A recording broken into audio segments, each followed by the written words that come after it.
Hi, Dean. Thank you very much for coming on The Right Note and playing that beautiful stripped-back version of Waves. That, from what I understand, that's over 3 million streams globally now. Yeah. It's on high rotation on Triple J. But it came together quite quickly, is that right? It did. I had a session in England about a year ago, and I had to come up with an idea to go in with.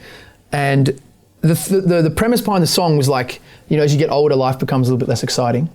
And that's just been on my mind for like a month. And I was like, okay. So I came up with the idea and then went into the studio with it. And we just basically recorded it in 2 days. And what we recorded was basically the song. Right. We got a mix by Dan Grech, and then he made it sound all juicy and stuff like that. But basically, it came together quite quickly. And did you get a sense at the time that it was something special? I thought it was special. I remember I got like a train trip home because we recorded in a place called Hitchin, which is like an hour outside London, like a small town. And I was listening to it. Like what I usually do is I'll like record what we recorded. Like I'll put my phone in front of the speakers, right, and I'll just push record. And like on the train home, I was like listening to the song going, I remember messaging my manager going, this sounds pretty cool. But you can never tell because it's like kind of shitty quality. No, that's it. So. That's it. And I think I saw a quote from you where you said, I would never have imagined myself playing and singing in front of people. Yeah. Why not? Well, to be honest, I mean, I spent so long just writing songs in my bedroom, and I didn't kind of come into it from like gig my way into it. I kind of came in from writing. I wrote my way into to everything that's happening. So I just kind of never thought it would because I had this thing going on, this other job I was doing, and it's kind of strange just how it started happening so quickly. Right. Well, when did you take the plunge? When was that first show? First show, I was in a couple of bands. One with some work friends that I was like maybe like 5 years ago. Okay. We did one gig and we were just terrible. What were you called?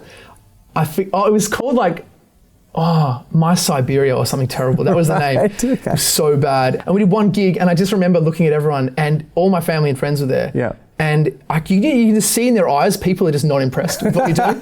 So, Q like 5 years later, I spent a lot of time watching like Oasis, like Noel Gallagher videos on YouTube and just like obsessed with his songwriting. Yeah. Spent a bit of time and then it all just started happening. Right. A bit after that. Yeah. And so last year you spent about 4 months overseas throughout Europe and London doing some shows and doing some songwriting. How does that happen? I mean, your first single wasn't out at that point. How did that come to be? My mate was on a boat.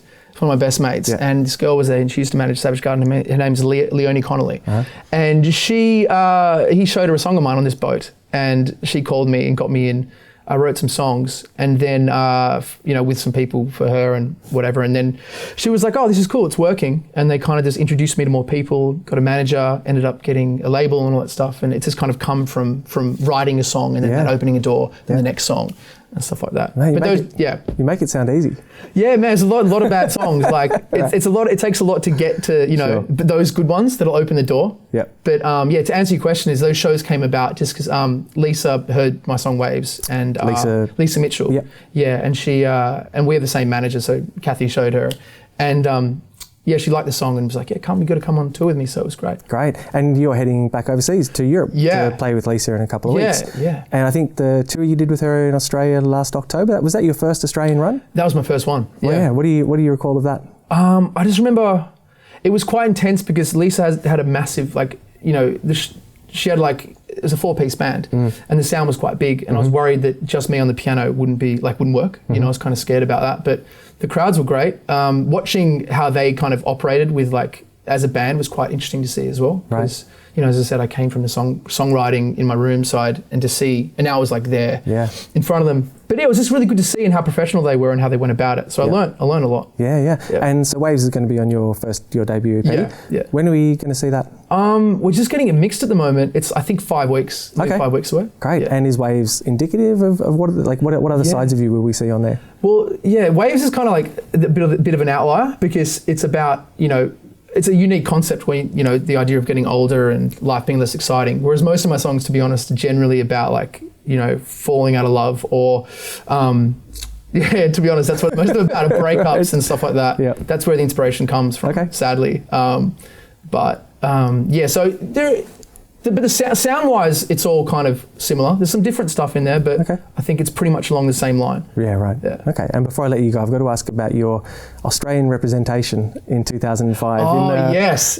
Tell me a little about that. What was the field? It was a gaming? Yeah, it's a game called Halo 2, and me and my brother were we would just we beat out like 500 people to get to this thing, and they sent us to Singapore for the World Cyber Games to compete, and it was amazing because we were so young, and we were just like, we got flown to Singapore to compete with a computer game. It was crazy, but or an Xbox game. But yeah, it was crazy. We ended up coming 5th in the world. Really? Beat the UK team. So wow. And yeah, it's good. Did you get an Australian tracksuit?